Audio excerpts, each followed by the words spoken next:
Assalamualaikum warahmatullahi wabarakatuh. Haturan dulur barani sadayana wilujeng patepung dangu patepang sora ngalangkungan Jumantara. Di galurana 11-16 kHz radio siaran pendidikan barani Radio Bandung nu dipigandrung. Dulur barani sadayana alhamdulillah kalayan ku kersana Allah subhanahu wa ta'ala. Simkuring tiasa ngarencangan dulur dina acara anu maneh nyaeta dongeng Sunda nu sok disiarkeun saban dinten di radio siaran pendidikan barani. Atuh dongeng Sunda nu nuju digarap ku simkuring dina danget ayeuna daya sanes lintang ti Si Gobang yasana Asep Kun Majalaya. Dulur barani nu sarae mana atuh supados teu nyangkolong kana waketosnya urang dikumkeun heula ngintunanana mah mugi sadayana kebeku kabinga sok geura tatan manco dina radiona dina streamingna dina YouTube-na sewang-sewangan kalayan sok kaparayun sadayana der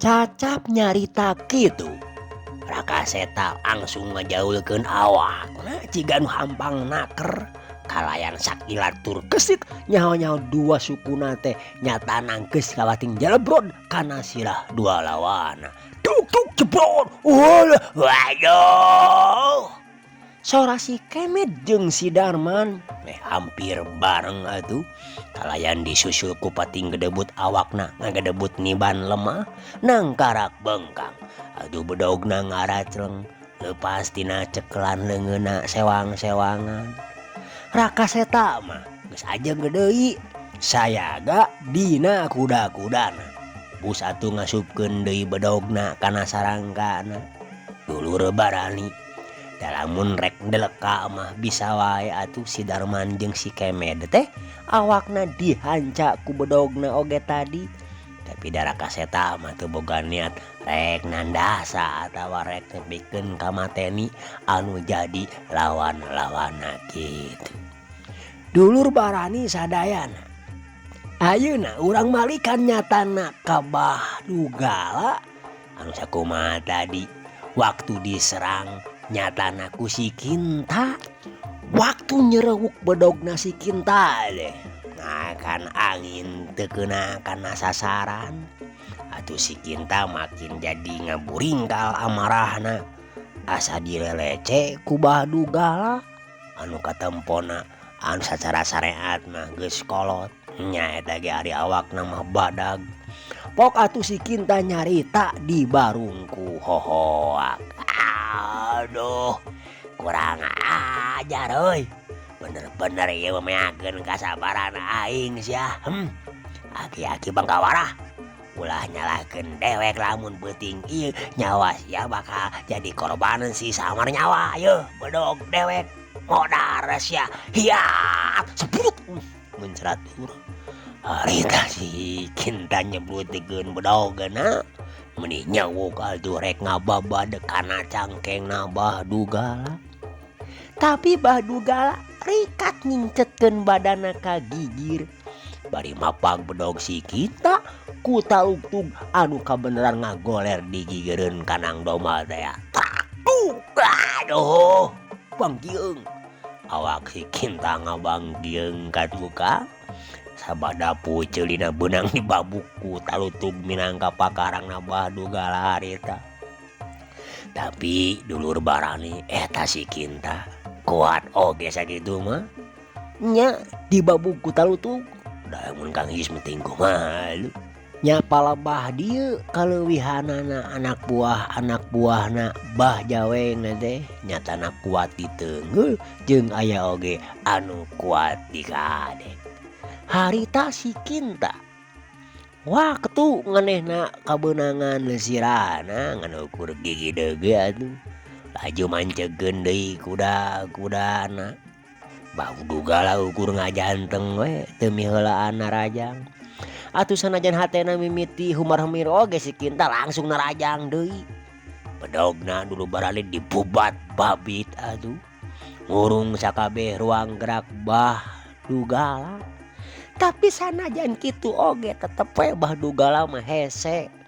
Kabeunanganana nya ge kolot dulur, atuh lain kolot samana gitu tah Agun Adi. Di Cikawung aturan. Kang Aji Pangaridan ieu. Nya Bahdugala ieu boro-boro kabisa keuna karena sasaran bedog si Kinta teh dulur. Kalah kahuak kiuk teu puguh we ngahakan angin. Nyatana Bahdugala teh sarua kawas anu jadi intuna ngagunakeun gerakan nyaeta jurus pucuk awi katebak angin. Lila masih Kinta ngarasa capek oge jen manehna ngajenjen ngajanteng. Panonna semuhurung mencrong ka Bahdugala bari pok nyarita. Alah, kurang ajar. Montong licik sia, ayakah babalicetan. Nah kayak Kang ngajanteng gitu ya teh gitu loh ikan muat lu teh kisilah. Bahdugala ngenge nyari tanah matak panas karena ceuli si Kinta masa disebut sedan modar sia bangsat. Gitu nate dulur bari nyerudukeun bedogna deui rek nobros beuteung Bahdugala. Heula tuh dibalik selain mah kisilah puguh pan bangsat mah aranjeun. Cek Bahdugala kitu nate bari ngagiwarkeun awakna ka gigi kep atuh sakilat. Dulur barani congo bedog di si Kinta teh ditewak. Saterusna dicentok sakaligus heup esot atuh langsung ternyong awak si Kinta kabawa ku tanagana sorangan. Sedengkeun bedogna geus aya dina cekelan Bahdugala. Hiu jebrot jebet. Laju tina harita teungeulan jeung tajongan Bahdugala. Pasusul-susul ngahanca tongong jeung pundukna si Kinta anu harita kaayaanana keur nyelonton ka tukangeun Bahdugala. Wadaw, aduh tamat kedeg pingsan sakedeung.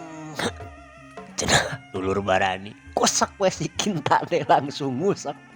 Nyatana di dapuran cau geus teu nyoara deui teu inget di bumi alam. Dulur barani si Bohim ningali anu jadi balad-baladna nyatana ngajorongkeng kitu anu tadi ge ukur ngabandungan kalayan mawa amarah nu kacida langsung wae nyang hareup ka Bahdugala bari pok nyarita. Kurang ajar aduh sia mah kudu jeung aing lawanna aki-aki labokeun joig geus sia aduh kumayua ngajago hareupeun aing sia di pondaran ayeuna keneh oge aduh goblok cenah dulu. Hiu pos dulur barani bedogna si Bohim nu diaranan Silnyap teh ya dibubak babi kagigir kaluhur kaditu ka dieu dek ngahanca awak Bahdugala eta dulur ku tenangna Bahdugalangan ukur giwar we cigan mung ngalayonan kana ieu musuhna ngagunakeun gerakan pucuk awi ketebak angin plos nah naonan kisilah aduh iya kami mandi dia ya hahaha Bahdugala bangun-ungunah seri bangsat aduh aki-aki 7 mulut teh bener-bener lebokeun tetel ieu mah meuni lingas-lingas teuing aduh dulur Barani harita amarahna si Bohim geus teu kawadahan. Nah eta mah waktu harita maneh nerajang deui jeung cek Raka Seta nyaho-nyaho geus aya di hareupeunana. Bari pok nyarita ditujukeun oge ka Bahdugala. Kenapa? Ku abi ieu mah. Haha. Jeung aing heulas ya. Hayo bangsat otok. Ceuk Raka Seta. Atuh puguh we. Si Bohim teh asa dilelece pisan ku budak disebut bangsat kotok. Menikeun Kang Gidira marahna reup geuneuk rai pias teh. Lamun katempo mabeungeutna menikeun ka beureum jiga beusi anu meunang meuleuh. Nya dek teu kitu kumaha disebut bangsat kotok ku Raka Seta harita. Setan aduh dicacag sia ku aing goblok. Hiya. Si Bohim anu geus teu kaampeuh di amarahna langsung nyabetkeun Silnyap kana beuheung Raka Seta. Jiga nu hayang nyakalikeun pisan we dina gerakanana teh. Sora pedog anu nepikeun ka ngahiung ngabangbaraan cincirining ngandung tanaga jero anu lain ata-ata. Untungna we Raka Seta ge geus taki-taki ti samemehna. Dina gerak ulin nyatana nu ayeuna keur diulik ku manehna anu ngaran Maung Karuhun. Anu mana ieu teh jurus tahap kahijina. Raka Seta sakirat ngalabuhkeun awakna kana lemah. Saterusna manehna depong. 2 ramona dipasangkeun narancep kana taneuh. Sorot panonna hurung. Si Bohim rada kaget oge. Nempo gitu menjadi lawana masa saat budak keneh. Tapi henteu ngeureunkeun niat nyerangna hayang ngabeuncarkeun sirah lawana. Anu harita keur ngadangong kalayan tanggah kana beungeut manehna ngagunakeun jurus Maung Karuhun anu disebut pamacan teh. Dibencarkeun sia tahulu teh. Aduh, belesat jeung. Dulur Barani awak Raka Seta miheulaan ngablesat. Ngajaul ti beda ti Maung nundek ngarep ka batu kaluhur. Kalawan ngaliwatan pedog si Bohim nu harita posisina ngaliwat handapeun awakna. Waduh, aduh. Si Bohim nepikeun ka ngagero tarik naker. Sabada beungeut jeung punukna beunang ku cakaran Maung Karuhunna Raka Seta. Aduh si Bohim dadalig-degan jiga anu leungit kasaimbangan badana. Punuk jeung beungeutna karasana panas asa tutung atuh. Dalamun keunana ka jalma biasa nyalain ka si Bohim geus tangtu bakar kajewol dagingna teh. Kurang ajar. Aduh sia. Awas rasakeun sia dipodaran ku aing ayeuna oge. Cenah dulur Barani. Kituna teh manehna taki-taki pasang deui kuda-kuda siga nu heueuh. No atuh. Ari Sugan teh rek nyerang ka Raka Setangan. Duduk wae becir dulur Barani mampret ti pakalangan. Ngagunakeun gerakan jurus lengkah 1000 bari nyekel pundukna nu ngarasakeun panas keneh akibat cakaran jurus Maung Karuhunna Raka Seta. Sedangkan si Kemet si Darman jeung si Kinta teu kudu disaratan deui harudang bari jeung langsung malampret nuturkeun nu jadi pamimpin.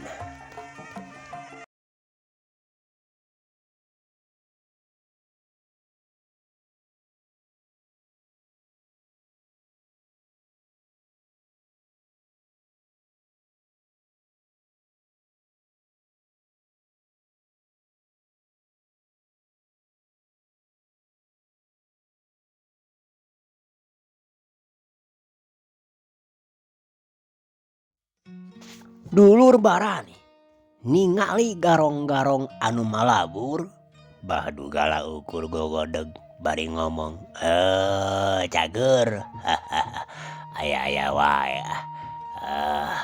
jang ayo urang ka imah bah kabeda we yeuh gana geus hampir janari leutik ieu deh.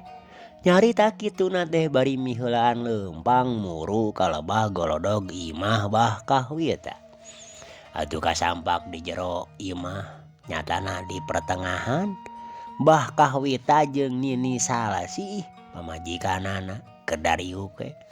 Awakna katempur da ngadaregdeg bakatku soak meureun sok sieun aya naon-naon. Barang ningali Bahdugala jeung Raka Seta arasup langsung we tumanya. Tah genying, alhamdulillah karabur cenah garong-garongna teh amah atawa kumaha? Nya, alhamdulillah geuning teu sapira bangga bisa nama eta naon anak buah Nabah Jaweng teh. Nyakeun antepkeun we pasti bakal bebeja dah ka gegedugna. Urang dagoan we hayang nyaho nepi ka kamana cenah. Tema Bahdugala bari gek diuk hareupeun Bah Kahwita. Ya gitu deui Raka Seta bari benerkeun sarungna gek diuk gigireun Bahdugala. Nya kocai atuh mana jeung lalawuhna sakalian. Tuhurun Abah jeung si Sujang teh meureun hayangeun nginum. Bah Kahwita nitah Nini Salsia pikeun nya kocai. Nyatana keur Bahdugala jeung Raka Seta. Aduh teu lila oge Nini Salsia geus kurunyung deui ti lawang dapur bari mawa teko jeung cangkirna. Lawan lalawuhna mah belum sampu sesa tadi sore. Teu aya nanaon geuningan abahna. Cai teh ngan cai we cenah ieu teh kumaha aya ge belum sampe. Cenah pokna bari ngasongkeun cai jeung lalawuhna. Teu naon manehne da nya atuh teh haus ka cida. Ceuk Bahdugala bari nyicikeun cai kana cangkir. Leguk-leguk nginum bangun anu hanang naker. Atuh Raka Seta oge nurutan kalayan katempo meureun babacaan jigana bismillah. Sarua hanaangna kangaranan tos bijil kesang jeung tanaga anu sakitu rohakana. Saenggeus kitu mah pok atuh Bahdugala teh nyarita deui. Hari tadi anu imahna lebah dituduh mun teu salah mah dedegean teh imahna Mang Kosim nya. Bener teh nyatana mihapekeun dombana di kanang Abah. Soalna tadi eta garong-garong teh memeh ka dieu nya cenah ka kandang dombana Abah teh maksudna mah rek maling dombana Mang Kosim. Dulur barani nu saati kanca dangu nu satuhu baraya nu satia. Mang Kosim mah waktu tadi keur patutunggalan Bahdugala Raka Seta jeung balad-balad garong ge. Waktu manehna ngabandungan kumaha sora tangteng terongna sora bedog geus ngajadikeun soak atuh. Sakitu kawilang gandeng ku nu patelak ge. Atuh manehna mah langsung jingjrit init ka imahna. Nya Bah. Geus 3 poe asana mah dititipkeun eta domana jijieu teh. Untung we atuh kaburu aya abahnya ya jeung si Sujang. Lamun ceuk eueuh mah Abah jeung Ujangna yeuh sigana lapur meureun domba Mang Kosim jeung domba Abah teh nyatanya girorod kabeh ku eta garong balad-baladna Abah Jaweng. Jeung kieu deui jeung rada helok Abah teh. Sacara teu langsung tadi teh Abah ngadenge kana paguneman rombongan garong nu dipimpin ku si Bohim teh. Sasatna cenah ulah ngaganggu harta banda Abah Kahwita. Hartina tadina ka dieu ge lain deuk ngagarong anu Abah tapi rek maling domba Mang Kosim anu dititipkeun ku Abah. Jadi dengar tos aya hubungan naon ya Abah sareng Mbah Kawita teh. Mbah Dugala nyaritakeun ngeunaan caritaan si Bohim waktu tadi teh ka batur-batur. Tuh Mbah Kawita sakedapan mah jadi ngahuleng ngaraga meneng. Teu ngarti naon sababna pangna Mbah Jaweng anu kasebut kapala garong bet nyarek ka anu jadi anak buahna sangkan teu ngaganggu kana pakaian. Kitu nya. Kek. Nah Mbah Jaweng teh bet kitu dararasaan Abah mah. Teu aya pakuat pakaitna naon jeung eta gegedug begal teh. Cuk Mbah Kawita rada kerung. Oh gitunya nya geus keun bahaya tuh ulah janten emutan soal eta mah. Nu penting mah panginten ieu lembur teh bener-bener kudu aman pisan tina gangguan eta garong-garong baladna Mbah Jaweng. Hareutina kajadian peuting ayeuna geus tangtu bakal aya buntutna. Nyanang tuna ge Abah jeung si Sujang sawatara waktu ieu mah rek cicing heula we di dieu. Nepikeun ka eta garong jeung gegedugna teh datang deui ka dieu. Tangtuna bakal nyieun balitungan meureun. Ngan hampura meureun Abah teh bakal ngabeungbeuradan yeuh ngarepotkeun ka urang dieu. Walon Mbah Dugala. Henteu Abah teu asa karepotkeun sagala. Nu puguh mah atoh we nu aya mah. Babalikanana Abah langsung mulang ka lemur Abah nya karanca panjang. Atuh gina eta bangsat datang deui teh beuh. Pasti meureun cilaka urang dieu lemur teh bakal kabarerangan. Nya atukeun isukan ku kuring rek dibejaan kabeh urang lemur. Yen Abah aya cicing di dieu nyatana sasata pikeun ngamankeun ieu lembur tina gangguan para garong-garong nu dipimpin ku Mbah Jaweng. Dulur Barani. Akhirna mah paguneman teh kasapih ku rasa tunduh. Satuluyna Mbah Dugala jeung Raka pating goledag dina samak nu diamparkeun di patengahan ieu mah. Malah Mbah Kawita oge sarua sarena teh di dinya maturan Mbah Dugala semana.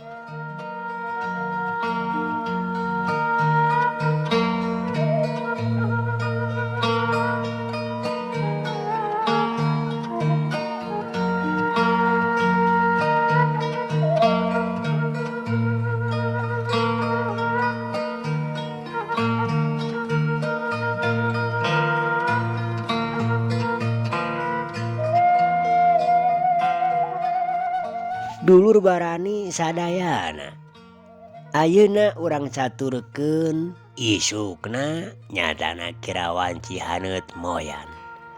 Di hiji tempat anu mana ieu tempat teh pernahna teh aya keneh di beh kalereun lembur bilung anu mana di dinya teh aya tegalan anu teu pati lega.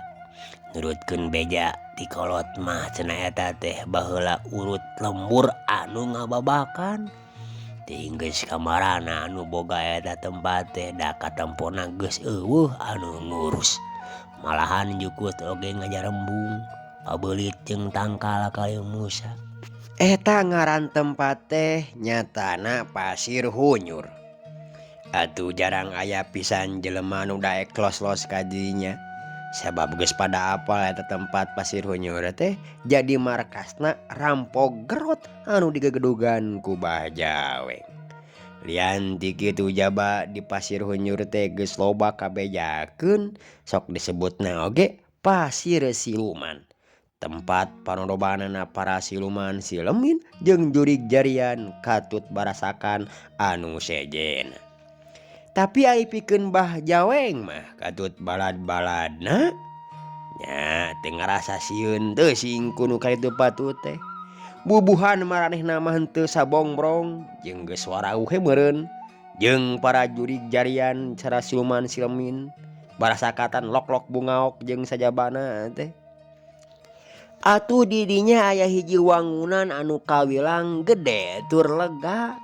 Sanajan ukur di dieuna tina kai golondongan jeung awi, tapi lumayan katinggalina mah wawegnaker. Aya sababaraha urang jalma anu harita keur pating rariung di buruan eta wangunan teh. Anu taya lian tempat caricingna para garong anu digegedugan ku saurang jawara kahot anu katelah Bah Jaweng. Anak buahna Bah Jaweng teh kawilang loba. Jumlahna bisa jadi muluhan atau rata-rata mimbana pangawakan anu jarangkung gede jeung beungeut anu parangas pikasieun jeung teu kurang-kurang ilmu pangabisana dina ulin maen po. Atuh di jero wangunan kadenge aya sora anu sesentak bari tetenjrag kana palupuh nepi ka igeung ngarieg jiga anu kulini. Pok atuh salah saurang anu keur ngariung di buruan teh nyarita ka baturna kalawan lalaunan. Kunaon cenah euy si Kemet jeung si Bohim teh? Si Abah bangun nepikeun ka ngadat jiga kitu cenah. Eta cenah beuting teu hasil ngabadogna di lumut bilung. Ya pasti dicarekan we nganting naon nu jadi sabab mah pangna teu hasil kitu tah. Temal baturna. Ceuk beja ti si Kurdi mah cenah we ngaheureyan randa cenah. Ari pek katohyan kumandan salakina. Jadi we poho kana tugas. Nya eta ngabadog domah teh kala langsung balik cenah. Lah sia masok asa melanong wae ari ngomong teh. Piraku rek ngagarong los-los ka ieu mah randa sagala rupa. Hoak eta mah hoak deuleu. Alias berita bohong ngarti. Anu benerna mah si Bohim jeung si Kemen katut si Darman jeung si Kinta teh kamaranehna beuting tadi teh aya anu ngalawan ngagagalkeun operasina. Mun teu salah mah euy cenah ku dua jalma nu hiji mah budak keneh. Heueuh atuh nu saurang deui mah sapantaran we jeung Abah Jaweng mah kitu tah. Terus anu saterusna mah si Bohim jeung anu liana oge bisa dielegeun ku eta jalma dua deh. Malah nepikeun ka si Bohim mah cenah tutung tah punukna oge. Nu saurang tadi ngajelaskeun. Tah, lamun kitu mah kahareuti. Dulur barani atuh di jero imah. Harita si Bohim kabireungeuh jeung batur tiluanana si Kemet si Kinta oge si Darman keur dariuk bari tarungkul. Jika bueuk meunang ngababuk we. Kalayan serab jeung sieun ku gegedugna anu harita keur ejegeler bari hohoak kamaranehanan. Saha ngaranna cenah eta mangkruk teh anu wani cuman takaka dewek make jeung wani-wani nantang sagala rupa. Hayo ngomong sia teh Bohim perlagu geusnya. Ceuk eta gegedugna nu aya lian ti Bah Jaweng.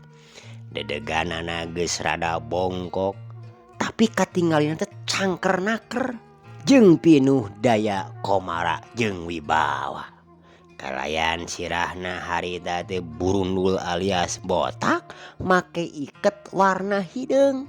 Make jeung aya gambaran tangkorak sagala rupa tuh di tengah-tengahna. Paromanana memang teu pika betaheun anu nenjo.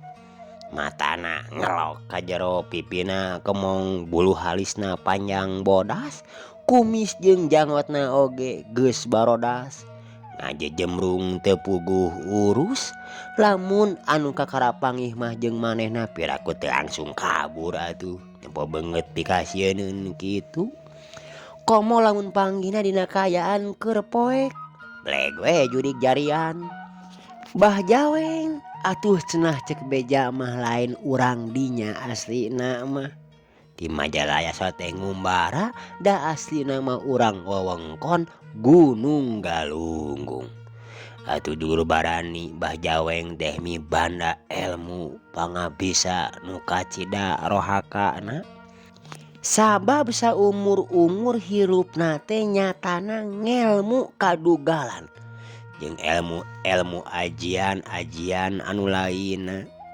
anu arang langka batur barogaeun malah jeung ilmu hitam sagala rupa atuh eta we jeung onom jurig siluman silemin barakasakan oge manehna mah kacida geus warawuhna teu aneh lamun salila ieu eueuh saurang oge anu bisa ngayonan kana sagala pangabisana malah pihak kepolisian oge geus ngarasa taakeun atuh ku Bah Jaweng mah salila malang melintang di dunia pergarongan atawa perbegalan teh Bah Jaweng acan kacerek sakali-kali acan ku pihakna nu berwajib pok harita atuh si Bohim nyarita di barung ku ngadeg-deg nya duka atuh ari ngaranna mah Bah da teu kungsi nyebutkeun ngaranna manehna teh atuh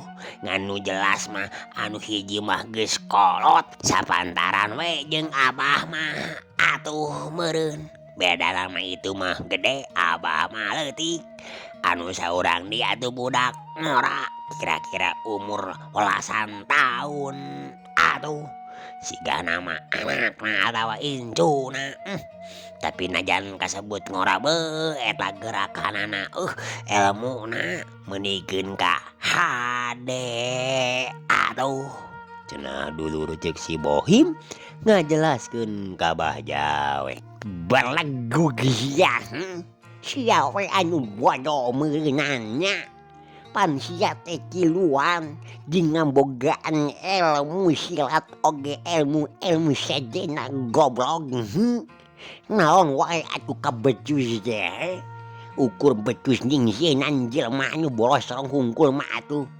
tempo-tempo ning hareupan jelema anu ngabogaan ilmu mah karek sageprakan geus ngajarongkeng balat jama belagu jama aku kudu aing anu kudu turun tangan setan aing saurang di kumaha cenah eta teh kumaha naonna teh Abah aduh tanya si Bohim teu paham meureun kenapa nanya Bah Jaweng si goblok Bohim aing tadi cepan nanyakeun teh nu saurangna deui apangan tadi sia teh karek nyaritakeun hiji nyatana nu budak ngora geuleuh terus anu kolotna kumaha cenah eta kehebatanna ngarenti oh nya komo aduh anu kolotna mah Abah anakna oge geus sakitu kahebatanna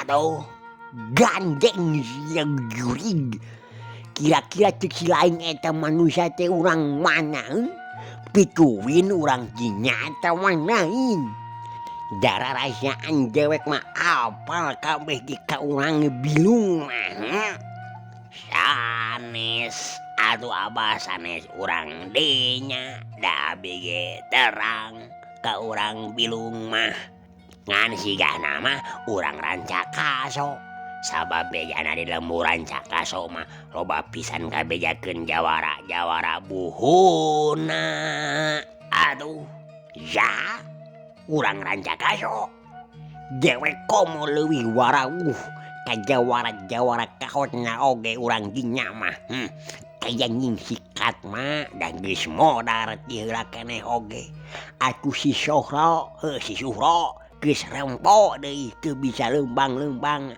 ajan Nyasaha tuh Abah. Terus jeung kudu kumaha urang tinakan saterusna. Aduh. Si Bohim menta kaputusan tinu jadi gegedugna. Nya ceuk kulain mah kieu we. Meuli udud jeung kopi euy. Sabab hayang udud ieu teh kajaba waktosna kabujeng begeningan. Dulur kabujeng seep waktosna nya cag heula ieu dongeng si Gobang karyana Gun urang teuneun dihandeuleum sieum urang tuna dihanjuang siang paranti nyokot ningalikeun ka payun urang guar deui. Kang Ius undur pamit bae. Wassalamualaikum warahmatullahi wabarakatuh. Permios.